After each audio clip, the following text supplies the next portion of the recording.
রবিবার পূর্ব বর্ধমান জেলার শহর বর্ধমানের তিনকোনিয়া গুডশেড রোডে একটি স্বেচ্ছাসেবী সংগঠনের সভাগৃহে একটি রাষ্ট্রায়ত্ত ব্যাংকের কন্ট্রাকচুয়াল ওয়ার্কার অ্যাসোসিয়েশনের পূর্ব জেলা কমিটির ডাকে একটি সভা অনুষ্ঠিত হয়। এদিন সংগঠনের সদস্যরা অভিযোগ করেন, স্থায়ীকরণের দাবিকে সামনে রেখে প্রতিনিয়ত তাদের কর্তৃপক্ষ শোষণ করে চলেছে।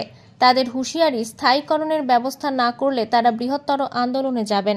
মিটিং থেকে আমাদের মূলত দাবি দেওয়া, এর আগেও আমাদের অনেক দাবি দেওয়া একটাই, আমাদের দাবি একটাই, সেটা হচ্ছে আমাদের স্থায়ীকরণ করতে হবে।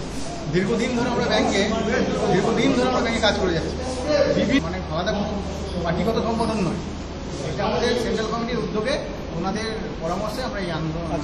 পোস্ট সব পড়ে রয়েছে, ব্যাংক নিয়োগ করছে না, কিছুদিন বিজ্ঞাপন বার করছে না, এইভাবে আমাদেরকে দিয়ে সমস্ত কাজ করে মুনাফা অর্জন করছে। অতএব আমাদের আগামী দিনে পার্মানেন্ট না করলে, স্থায়ী না করলে আমরা তীব্র আন্দোলন যাবো, দরকার বলে অনশন করবো, ধর্মঘট করবো, সব দিক থেকে আমরা আন্দোলন করবো। সেটা আমরা সেন্ট্রাল কমিটি থেকে আমরা আশ্বাস পেয়েছি এবং আমরা আগামী দিনে লড়াই করবো।